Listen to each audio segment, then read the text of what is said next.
We let you in on everything we figured out about Disneyland's reopening. Hey, it's Juliet from Perfecting the Magic, your home for a chic Disney lifestyle. And if you want to be the first to know about every piece of information that comes out for Disneyland's reopening, make sure you hit that subscribe button. Today, we're talking about what else, when the heck is Disneyland going to be open, and what exactly is it going to look like when the park reopens?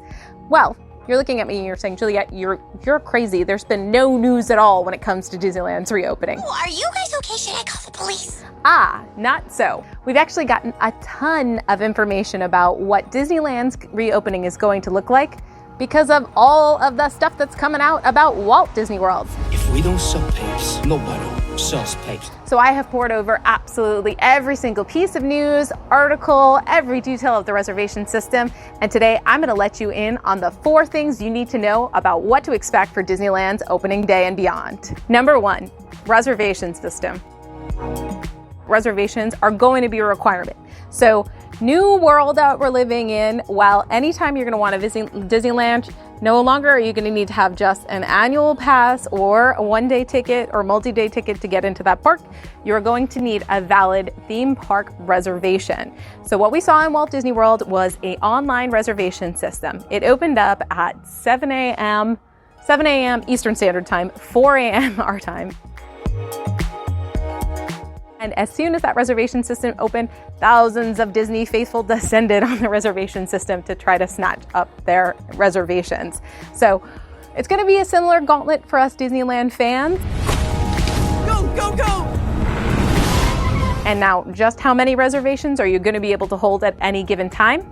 Well, if you're like me, an annual pass holder, these are the folks who are most hankering for bits of information. What we saw at Walt Disney World is that annual pass holders can hold 3 valid theme park reservations at any given time.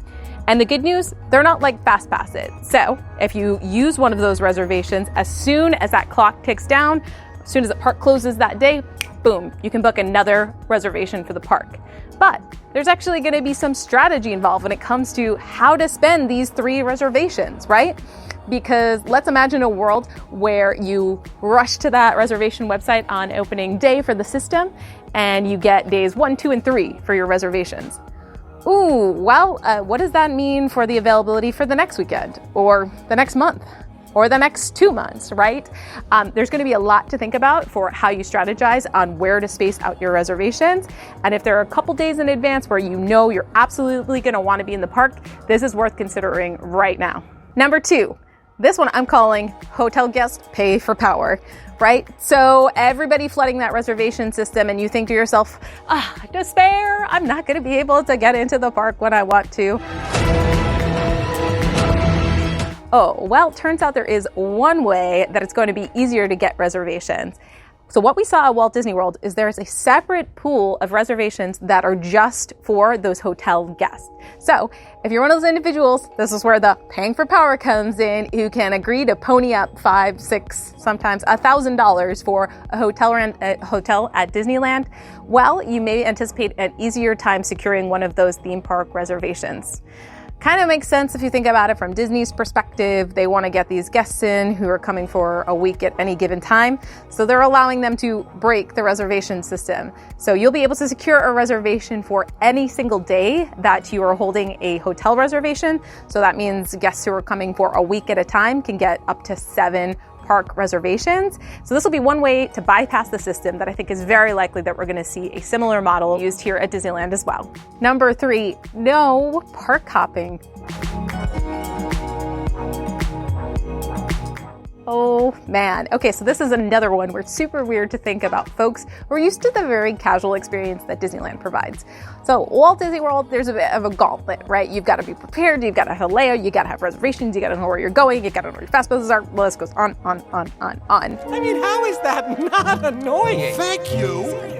Disneyland, folks are used to waking up on a Saturday morning, rolling in and being able to grab a beer in California Adventure and then stroll across the way and hop into Disneyland for the fireworks. No longer. Very likely that when Disneyland reopens, we are not going to see park hopping available, even if you have a park hop accessible ticket or annual pass. This is going to be a big culture shock for us Disneyland hardcore who are used to, again, just hopping from park to park real easy, right? Well, why is this? From Disney's perspective, again, this is another strategy that makes a lot of sense when it comes down to the number one name of the game they're optimizing for right now, and that is crowd management. So as soon as park hopping comes into play, all of a sudden, the number of park reservations they'll be able to make for any given day dramatically falls off. All of a sudden, they won't be able to anticipate quite as accurately how many folks will be in either park at any given time. So it's very likely that when that reservation system opens up, what you're going to see is access to either a reservation for California Adventure for the day or a reservation for Disneyland, but not reservations for both.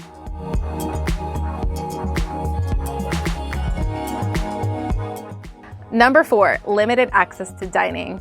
What we've seen across Southern California is way less available restaurants, and Disneyland is very likely to be just the same. We've seen that Walt Disney World has changed all their policies for when it comes to how far in advance you can book a dining reservation.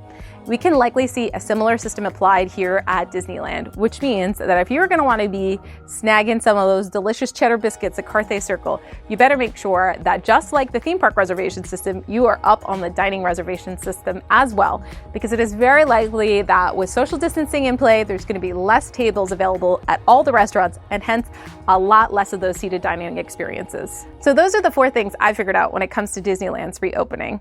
It's worth saying that this time is going to look like a different experience for a park. And I'm not just talking about the masks and the social distancing and the no parades and all that stuff too. It's going to mean that Disneyland is going to be inching a lot closer to an experience where you are going to have to be on your planning game. We're sort of taking away some of that casual vibe, that sort of relaxed energy, that SoCalness that we love about Disneyland, right? And moving us a lot closer to that Walt Disney World experience where you're gonna have to start like opening spreadsheets to plan your day. A little bit overwhelming, but I think this experience is gonna be worth it to make sure that everyone can have a safe experience at the parks. And gosh, we gotta know Disney's really trying their best here. So even while our hearts are breaking just a little bit by not being able to hop into the parks whenever we want, I'm just super excited to be back to any bit of the magic. What are you expecting when it comes to Disneyland's reopening? Let us know your thoughts in the comments below. And if you'd like to stay on top of all of our fan theories, strategies, tips, and tricks for when it comes to Disneyland's reopening, be sure to subscribe to our channel. Of course, you can visit us over at our website, perfectingthemagic.com. I'm Juliet, signing off. We'll see you on over at the blog and, of course, inside the parks.